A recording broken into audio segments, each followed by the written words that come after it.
Diyos ay mapuspos at sumagana sa puso ng bawat isa sa atin. So bago tayo magsimula, tayo muna yumuko at manalangin. Ama naming Diyos na nasa langit, pinupuri, tinalakilaka namin sa umaga ito. Kami po'y nagpapasalamat, God, na inspired pa sa maraming sitwasyon sa buhay namin ay nandito kami upang sambahin, papurihan at bigay ng parangal ang iyong dakilang pangalan. Dalangin po namin ang iyong mga salita at siyang maggabay sa amin at magbigay sa amin ng inspirasyon upang mas lalo namin sikapin na maging uhaw sa iyong mga salita at sa iyong relasyon namin sa inyo. Maraming salamat sa pagkakataong ito na masamba ka namin at mabigyan ng papuri. Maraming salamat at ang lahat ito'y dinadalangin namin sa pangalan ng anak na si Jesus. Amen. Ang pamagat ng maiksi kong lesson sa umagang ito ay pamumuhay ng makadiyos na buhay sa isang hindi makadiyos na mundo. Living a godly life in an ungodly world. Hindi ba sa atin bilang isang Kristiyano, minsan pakiramdam natin na tayo lang bilang isang Kristiyano ang siyang handang tumayo para sa katotohanan? Ito ay isang katanungan na bumabagabag sa musmusmong isipan kung kailangan ko ba talagang maging banal sa lahat ng pagkakataon.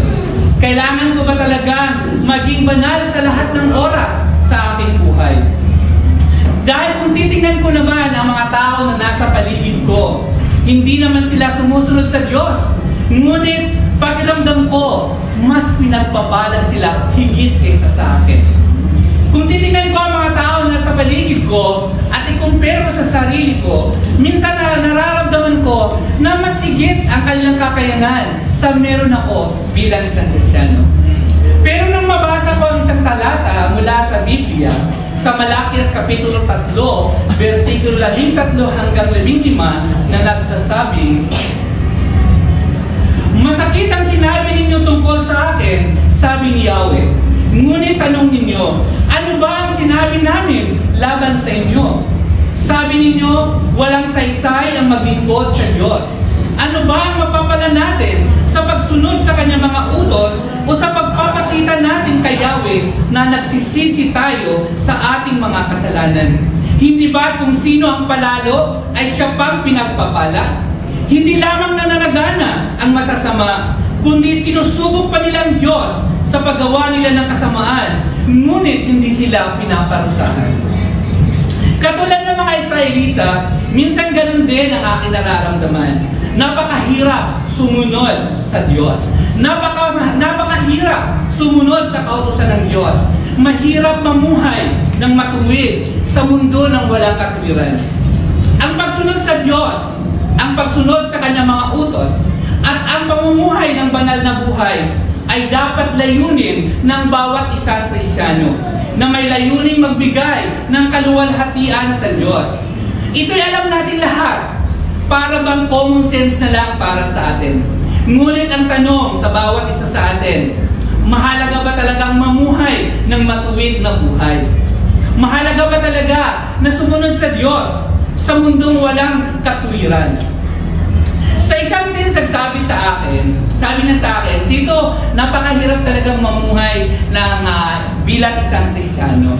Mahirap sumunod sa Diyos kapag ang nasa paligid mo ay hindi naman sumusunod sa Diyos." Sabi na, "Alam mo kasi, Tito, minsan naiingit ako sa mga kaibigan ko, sa mga kaklase ko, kasi pakiramdam ko mas masaya ang buhay nila kaysa buhay na meron ako. Mas hindi sila stress sa maraming schedule. Mas marami silang oras para sa sarili nila. At minsan, pakiramdam ko mas pinagpapala sila kaysa sa atin." Sabi ko, "Bakit mo naman nasabi yun?"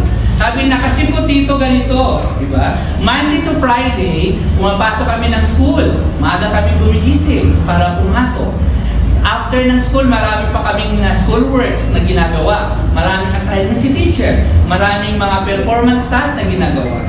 Pagdating ng Sabado, kailangan din namin gumising ng maaga kasi kailangan namin pumunta sa Teens Divo. Kailangan namin gumising, kailangan magbiyahe kasi pupunta kami sa bahay nyo. Pero yung mga kaklase namin, nasa bahay natutulog lang sila." Wow! Parang sila rest to the max pagdating ng Sabado. Samantalang kami, gigising pa rin kami ng umaga. Tapos pagdating ng linggo, gigising pa rin kami ng maaga kasi kailangan namin magsimba. Samantalang mga kaibigan namin, optional sa kanilang magsimba. Pwedeng magsimba, pwedeng hindi.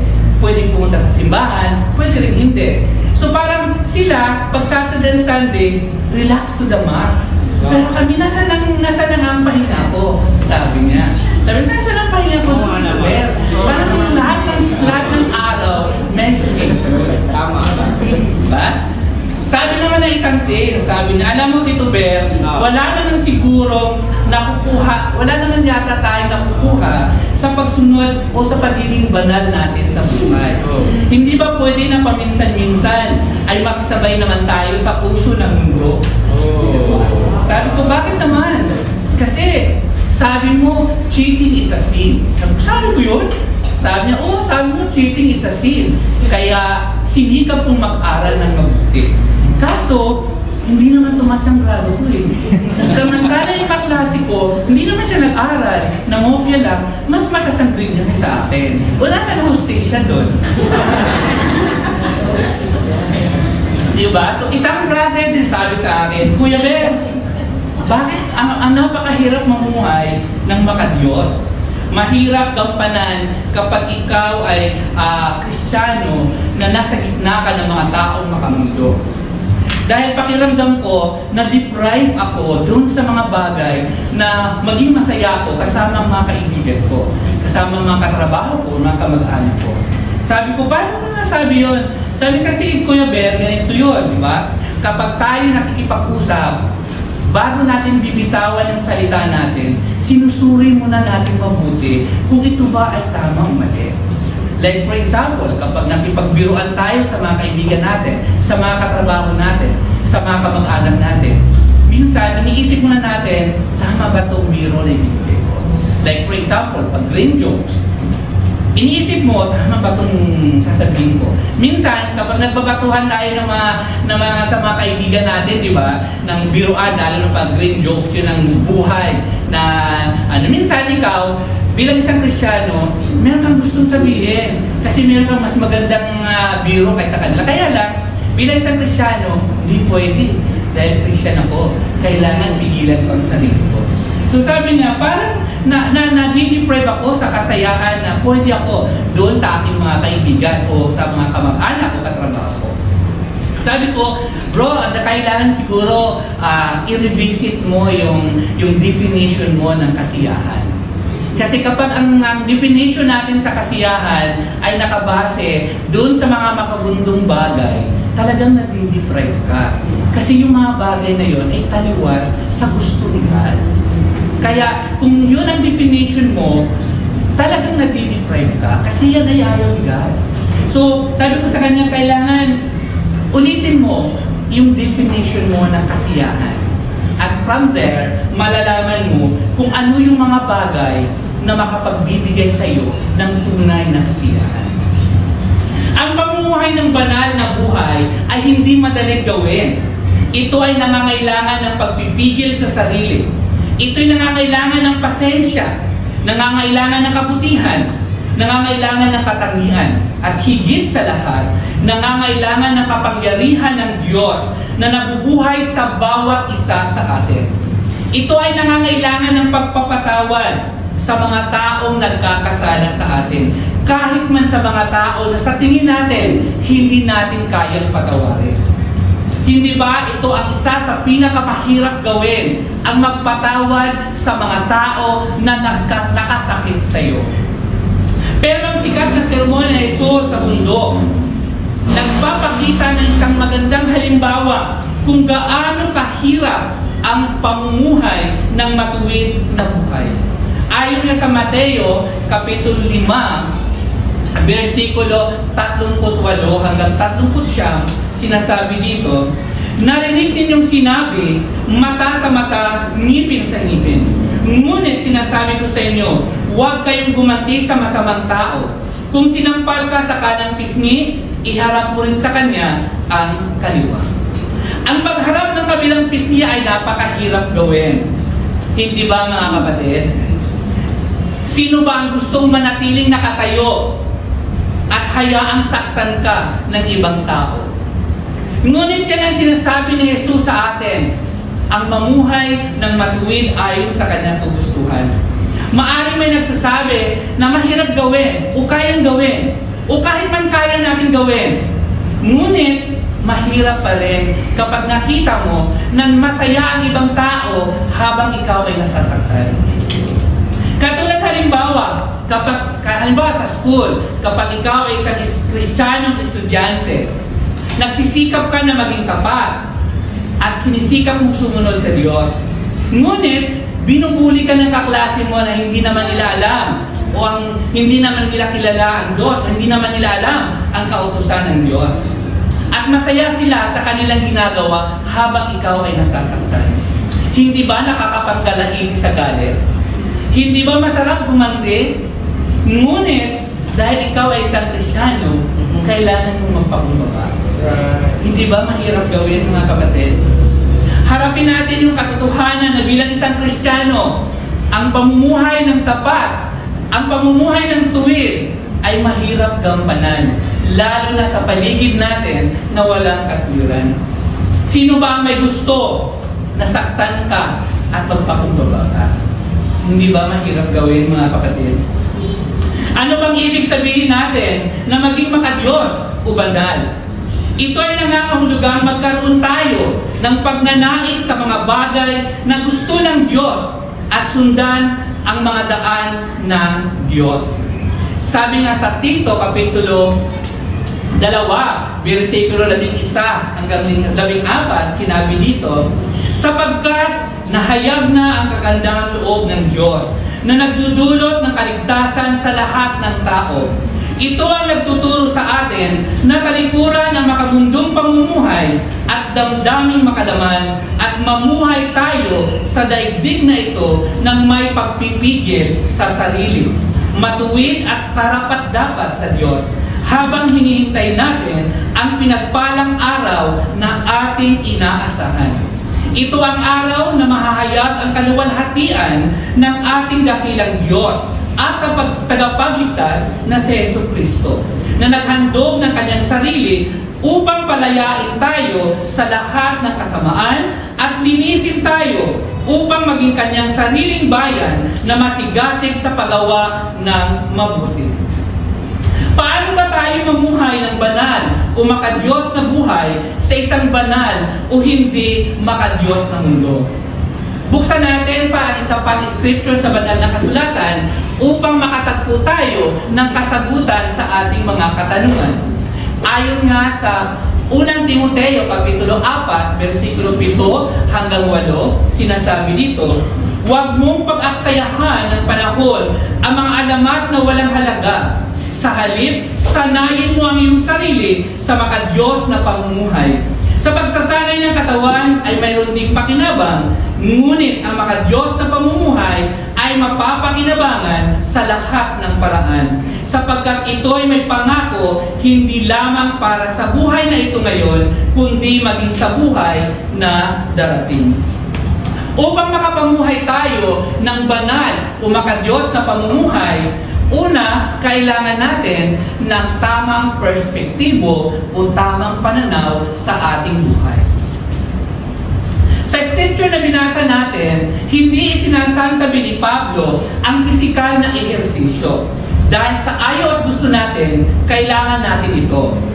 Ang pagpapalagay ni Pablo na mas mahalaga ang kabanalan kaysa pisikal na ehersisyo ay dahil ang mga taga-Efeso ng mga panahon na yon ay mas interesado sila sa mga laro at palakasan. Pero tayo rin sa ating bansa, may ganito din tayong kultura.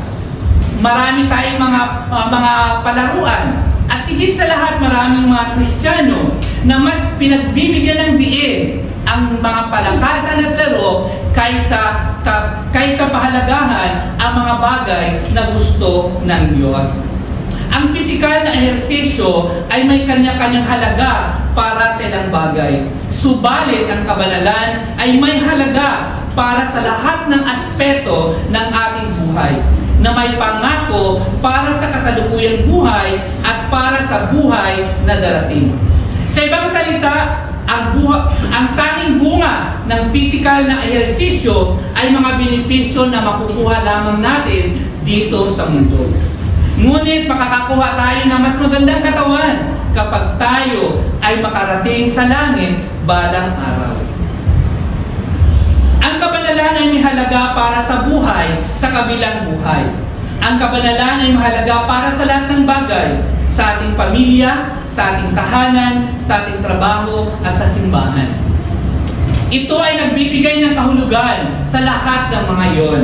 Kaya bilang isang Kristiyano, nararapat lamang na may tama tayong pananaw sa buhay na meron tayo. Ang kabanalan na ating pinagsisikapan ay hindi para sa buhay natin ngayon, kundi para sa kabilang buhay pagkatapos nating manirahan dito sa mundong ito. Kaya palagi nating tingnan na ang mga bagay na meron tayo ngayon, lahat yan ay may hangganan. Pinagsisikapan natin ang mga bagay na meron tayo ngayon dahil nilulook forward natin ang buhay na walang hanggan. May isa akong kwento na naibahagi ko na to last month sa Teens Divo namin. So gusto ko din ibahagi dahil gusto ko magkaroon tayo ng tamang pananaw sa buhay natin bilang isang Kristiyano. Isang lalaki ang namatay at pumunta siya sa langit. Pagdating niya sa langit, sinalubong siya ni San Pedro. Kasi si San Pedro may dala ng susi, kaya siya sumalubong sa kanya. So pagdating niya, sabi ni San Pedro, "Anak, gusto mo pa talaga dito sa langit?" Sabi niya, "Aba, syempre, lahat ng tao sa mundo, isa lang ang pinagdadasal, makarating sa langit. So bakit ko siya hihindihan?" So sabi ni San Pedro, "Bago mo piliin ang langit, ituro muna kita sa buong kalangitan para tama ang desisyon mo." So pumayag siya, so nag-tour sila sa langit. Nakita niya, peaceful sa langit. Ang mga tao, masaya, nag-uusap, tahimik, nagsasamba sa Diyos, pumpuri, umaawit, at lahat na nakikita niya maganda. Sabi niya, okay, dito na lang talaga ako. Sabi ni San Pedro, dapat pag pumili ka, may choices. Kasi hindi ka pwedeng pumili ng isa lang. Dapat pag sinabi mong pumili ka, mayroon kang pinagpipilian. So sabi niya, bibigyan kita ng pagkakataon na pumunta sa impyerno para may choice ka kung gusto mo talaga dito sa langit. Sabi niya, ay hindi, kasi hindi na mababagong isip ko. Kasi sa mundo, sabi nila, walang gustong pumunta sa impyerno. Lahat gusto sa langit. So bakit gugustuhin ko pumunta doon? Eh sabi ni San Pedro, hindi, kailangan tama yung choice mo para hindi ka magsisi sa banda mo. So pumayag siya, pumunta siya sa impyerno. Pagdating niya sa impyerno, sinalubong siya ng receptionist. Sabi na, welcome!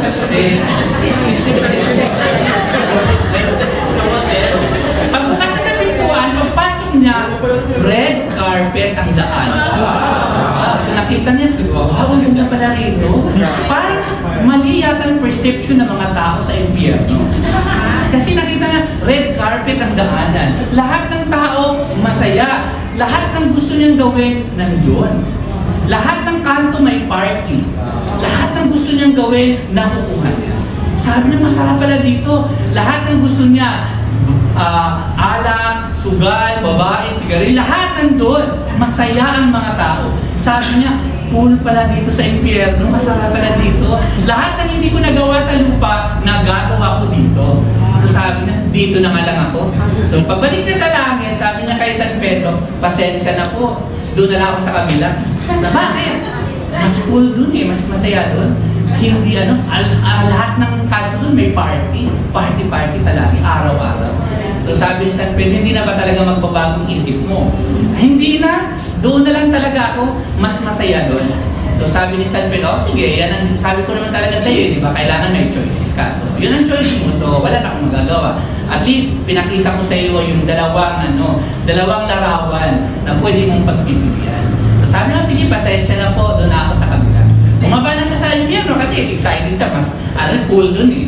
Pagdating niya doon din, sinalubong siya ng receptionist. Tapos pinapasok siya, pagbukas ng pintuan, wala nang red carpet. Nakita na niya doon yung totoong anyo ng impyerno. Nandun na yung nasihirap ang mga tao, nandun na yung tinawag nila na lawang apoy, nakikita na na. So sabi niya sa receptionist, nasa na yung party? Nasa na yung red carpet? Sabi ng receptionist, marketing strategy lang po namin yun. So, minsan tayo sa buhay natin bilang isang Kristiyano, naiinganyo tayo sa mga bagay na hindi natin alam na sa dulo pala nito ay distraction. Even sa amin, sa mga teams, marami kaming study. Kung binibilang ko nga yung study namin, 14 lahat yon, pero on and off yon. At isa sa mga teams na study namin, tinanong ko, sabi ko, bakit ayaw mong magpatuloy ng Bible study? Sabi niya, Tito, kasi maraming mga bagay hindi ko na magagawa pag yung naging Christian ako. Sabi ko, eto, kingdom kid to, lumaki ko sa simbahan. Sabi niya, narinig ko na yan, Tito Ber. Bata pa lang ako, narinig ko na, alam ko mali yan. Nag-pray, nag-third race ako, nag-grade race ako, nag-praise ako. Ngayon, sinasabi mong mali pa rin yan. So, alam ko nang mali yun. So, sabi ko, bakit mo pa rin ginagawa? Sabi niya, kasi Tito Ber, nag-enjoy ako dito. Hindi ko pa nararamdaman na kailangan ko si God. Kasi I enjoy what I do. So parang feeling ko, kaya sabi ko, hindi guarantee talaga ng ating mga anak na sa children's ministry. Bilang magulang, responsibilidad pa rin natin silang turuan ng tama. Kasi kung ang conviction natin bilang magulang na mamana lang ng anak, walang problema yun. Kaso hindi eh. Kasi ang mga anak natin may sariling pag-iisip. Kung ano ang conviction mo, kahit gaano ka ka-awesome, hindi mo masisiguro na awesome ang anak mo. Kasi hindi nila namamana ang puso mo. Hindi nila namamana yung ang gusto mong kaalaman sa salita ni God. And yun, even sa mga isang pagtinsa, sabi ko, bakit ayaw mo nang magtuloy ng Bible study? Kasi Tito Ber, parang nagkakaroon ako ng maraming restriction sa kaibigan, sa barkada, sa kaklase. Sabi ko, hindi naman restriction yun. Hindi ko naman sinabing bawal magbarkada. Hindi ko naman sinabing bawal makipagkaibigan. Ang sinasabi ko lang, sabi ko sa kanya, sinasabi ko lang sa iyo, meron lang tayong boundaries. Dapat alam mo kailan ka magsabi ng oo, kailan ka magsabi ng hindi. Dapat, yun ang matutunan mo. Pero hindi ibig sabihin na pag naging Christian ka, bawal nang magbarkada, bawal nang magkaibigan. Kailangan malinaw sa atin kung ano ang dapat natin gawin. And kaya kami, kahit marami kaming study sa mga teens, on and off talaga sila. Dahil ang mundo maraming ino-offer. Maraming ino-offer ang mundo na mas makita nila yung happiness. Kahit sabihin mong panandalian lang na kaligayahan to, pero sa mga bata, ano na yun? All out na sa kanila yun. Lalo na kapag kasama ang barkada, kasama ang mga kaibigan. Di ba? Talagang yung enjoyment na nakukuha nila, yun. Hindi nila iniisip yung panandaliang nakaligayahan na nakukuha nila. At hindi nila nakikita ano yung mga bagay na ino-offer ni God sa kanila. Kaya bilang isang magulang, kailangan tayo pa rin talaga ang responsibilidad sa ating mga anak. Dahil lumalaki sila at meron silang sariling pag-isip. At tayo ang unang nakikita nila paggising nila sa umaga. At katangian pa rin natin ang una nilang makikita kapag tinitingnan nila yung Christianity. Kasi lalo na kapag Christian parents tayo, pagising ng mga anak natin, ang unang makikita nila tayo. Paano natin dinidil yung pang-araw-araw nating pamumuhay. At doon ma-define ng mga anak natin, ano nga ba ang Christianity? At depende yon paano tayo namuhay bilang isang Christian. Pangalawa na gusto kong ibahagi ay ang kailangan natin magkaroon ng tamang pamamaraan. Paano ba natin haharapin ang kabanalan? Alam natin pareho na hindi natin basta-basta magagawa na maging makadiyos o maging banal sa isang araw. Kailangan natin ng determinasyon. Kailangan natin ng disiplina. Kailangan natin pagpipigil sa sarili. Marami tayong makakalaban sa mundong ito. Maraming mga distraksyon sa ating paligid. Maraming bagay sa ating mundo na nagnanais ng ating pagsunod. Mas makakakuha tayo ng karagdagang kalaman tungkol sa ilang partikular at kaugalian na kailangan natin para sa ating spiritual na paglago kapag sikapin natin na pag-aralan ang salita ng Diyos. Ang pag-aaral na kabanalan ay nangangailangan ng determinasyon. Minsan kailangan natin lumaban sa anumang mga pagsubok upang manatiling tapat sa mga pangako ng Diyos sa atin. Dahil sa maraming tukso sa ating paligid, minsan nadadala tayo. Minsan nakakalimutan natin na tayo ay Kristiyano. Lalo na sa trabaho, sa school, sa bahay, at kung saan man nakakalimutan natin. Kailangan natin talaga yung determinasyon natin na kailangan natin ipaglaban ang relasyon natin sa Diyos. May nabasa ako isang kwento sa internet sa kami.com.ph at gusto kong i-share na na-inspire ako sa kwento ng isang batang to. Kinuha ko pa yung picture niya. Yan. Siya si Joseph Angot. Nakita ko lang sa internet. Isa siya sa nakatapos sa pag-aaral, pero bago narating niya yun, ang dami niyang pinagdadaan ng hirap sa buhay. Una, yung pambubuli ng kaklase, yung diskriminasyon dahil sa kanyang hitsura. Pero hindi niya yun iniinda na magiging hadlang para makapagtapos siya. Bagpos ito ay nagbigay sa kanya ng matibay na determinasyon upang makamit niya ang gusto niya.